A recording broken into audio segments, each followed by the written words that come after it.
Man, this is just the first week of school, and I'm already loaded down with work. Oh, I don't have enough cash. I'm gonna have to write a check for this. Yeah, I found a couple of used books, but I'm gonna have to buy this one new. Let me borrow your pen, Chris. And that stupid research paper. I can't believe what I have to do. I have to use books, encyclopedias, periodicals. What's a periodical? And newspapers? All those sources for one lousy paper on smoking. Your pen, Chris. I mean, I have a couple of ideas, but my main problem is I don't know my way around the library. Thanks, Chris. Hey. Yeah, I know what you mean. I went over there the other day, took one look around, turned around and left. Yeah, I know. There's so much stuff that's just so confusing. Excuse me, I didn't mean to be eavesdropping, but I worked in the library last year, and it's really not so hard to figure out. In fact, I'm going over there right now to check on a book, so if you'd like to come with me, I'd be glad to show you around. Oh, I've got a class now. You two go on, but if we can, I'd really like to do it another time, if that's possible. Oh, sure. Well, gee, I'd like to go now. Well, okay, let's go.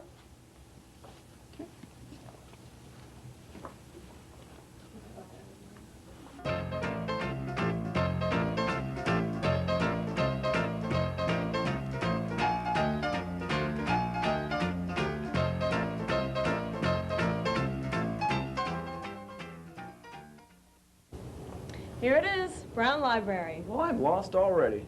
It's located on the top 2 floors of this 3-story building. So even though we're on the first floor of the library, there's a floor beneath us that contains the Reading Center and the Nicely Learning Center. Well, what's on this floor? This floor contains all the reference materials. One thing you should remember about reference materials is that they can't be checked out. Well, what's this? That's the pamphlet, A Guide to Brown Library, and it gives some good basic information on the library. Well, for example, here's an explanation of our classification system. It's based on the Library of Congress system that uses letters to identify broad subject areas. Let's pick a place to start. What did you say your paper was on? On smoking. And you said one source has to be a periodical, right? Yeah, whatever that is. Well, a periodical could be a magazine or a journal, any source of information that's printed at regular intervals. Well, that's great. You know, I found an article I can use in Newsweek. My parents get it, you know. Oh, man, but it has to be from this library. Well, before you get upset, let's check and see if the library carries Newsweek. Ooh, now how do we do that? We'll check the Union list of serials. It's kept here on the information desk, and it lists in alphabetical order all periodicals available in area libraries and which libraries carry each.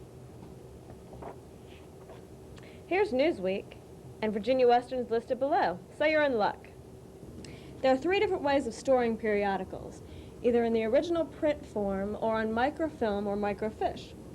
If we check the dates listed, we see that it lists by year how the issues are stored. And our issues, current issues, are kept in print, which means we can find it back on the shelves. If it was on microfilm, we would have to ask a librarian behind the desk to get it for us. Well, gee, I could come in handy.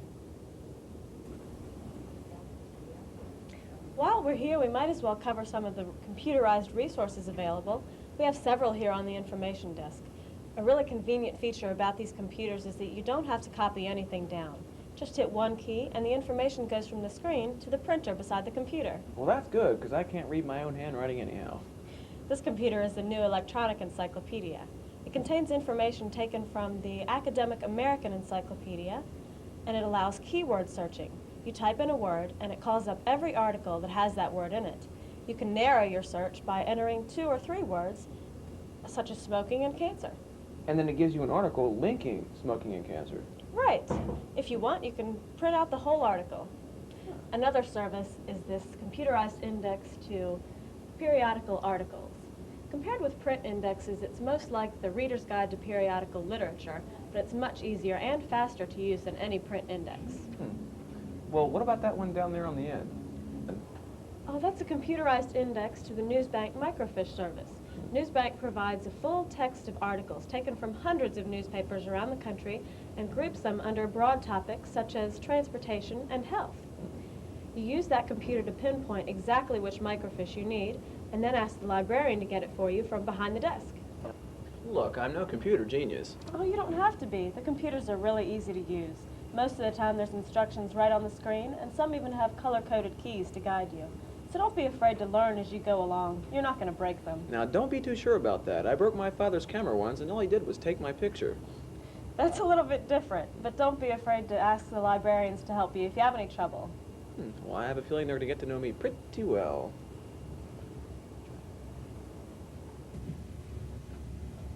Over here we have the reference section. This table is where we keep general encyclopedias, and the shelves on the right contain reference books, books where you look up specific facts about a topic. They're arranged by call number and are broken down into specific categories, such as theater. We also have dictionaries and atlases, even phone books from around Virginia, as well as many states in the country. And on the left, periodicals. Great. Now we're making progress. So do you have any questions so far? Yeah, what are those filing cabinets for? Oh, those are where we keep the microfilm. Ooh, it sounds like something from a James Bond movie. You have a strange imagination.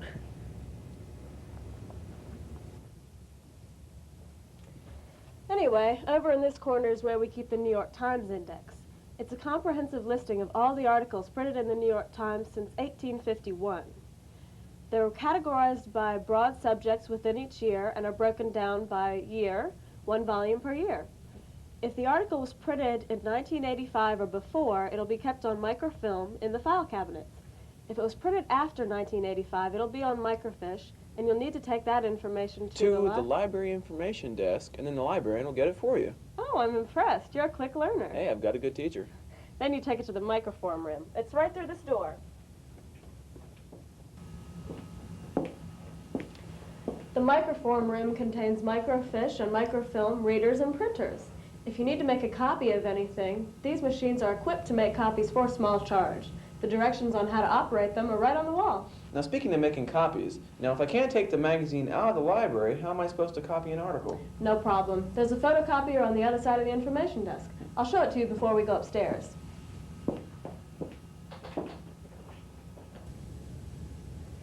This is where we keep the specialized indexes. Let's say you wanted to look up magazines only on science. You might try the Applied Science and Technology Index. Most of these indexes are published monthly with yearly accumulations, and they're arranged in alphabetical order according to subject and author. Well, yeah, I could use those. Let's check out some things over there, and then we'll head upstairs.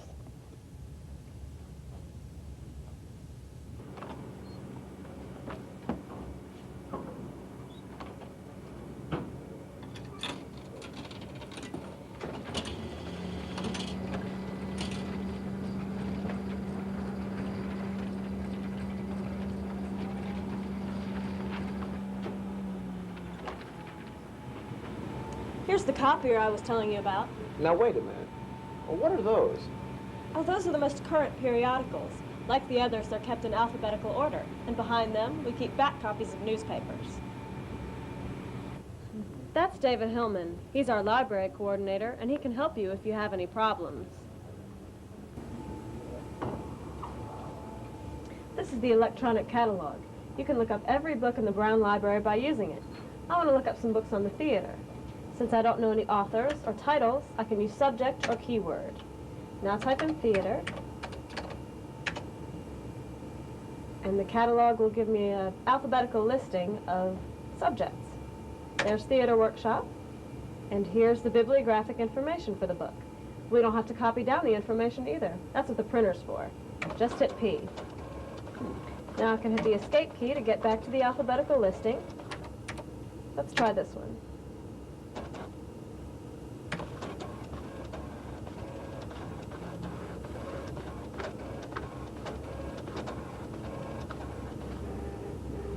Now I can forward my paper out of the printer.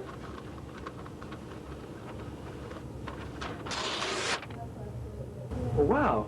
That looked easy. It is. Look at the printout. It's just what's on the screen. If this was a reference book, the letters R, E, F would be right here. Since they're not, I can go upstairs and find my books and check them out. There are the classification letters I was telling you about. PN means that the book will be on theater, journalism, or television. Those letters will help us find the books. Do you want to see what the electronic catalog has on smoking? Well, sure. You do it. I just showed you how.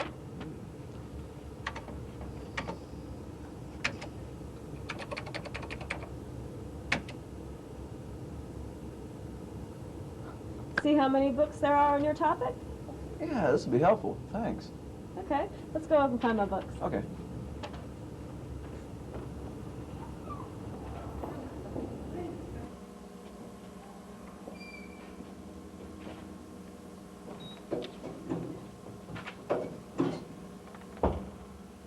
This is the checkout desk. If you ever have a teacher tell you there's a book in the library on reserve they want you to look at, this is where it will be. Well, I'm glad you told me that. There's a book I need here for my physics class. Your physics class? Well, yes, my physics class. You have to keep the reserve book on this floor, and you can only use it for 2 hours. That's because other students will need to see it too. Well, that makes sense. Here's a map of the layout of the top floor. So, in case you get lost, this will help you find your way out. But really, it can help speed up the process of finding a book. See, the stacks are labeled with the Library of Congress letters. That's where my book will be.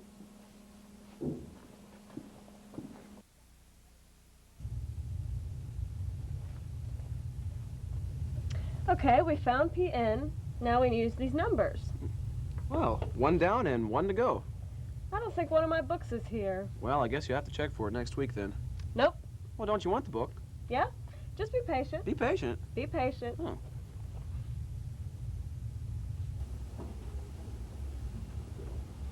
I doubt you'll need anything in here for your paper, but it's a neat place to know about. Oh, I had no idea this was here. No idea? No idea. Well, now you know. We've got all sorts of cassette tapes, music, informational, novels and short stories to listen to. We have some classical CDs, too. And then the records. Well, I know there's at least 1,000 of them. How do you find anything in here? Well, that's what the card catalog is for. On videos, too? Well, yeah, for those nights when you don't have enough money for the video store.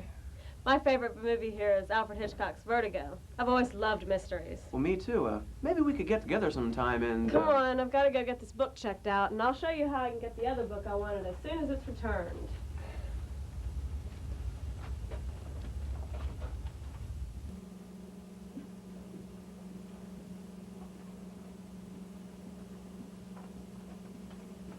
Hi, Edgar. Hello, Jennifer. What can I do for you today? I'd like to check out this book, please. All right. I'd also like to put a hold on this one. All right, sure.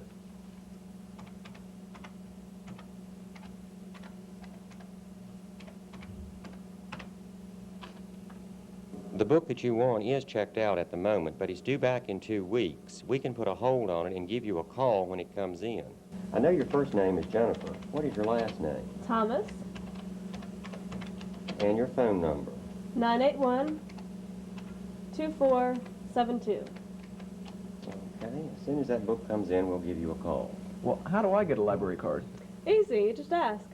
Listen, it's getting late and I've got to get to class. I guess you'll want to stay and get started on your paper? Well, I will take you downstairs. Okay. Thanks, Edgar. All right, bye-bye.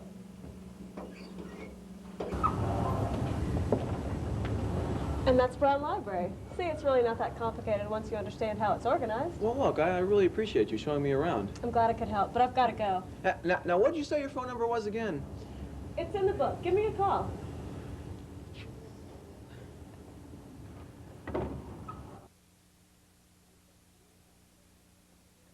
Well, I can't promise that you'll meet that perfect someone, but we certainly have plenty to offer. With 60,000 books and hundreds of periodicals covering a wide range of subjects, Brown Library has something for everyone.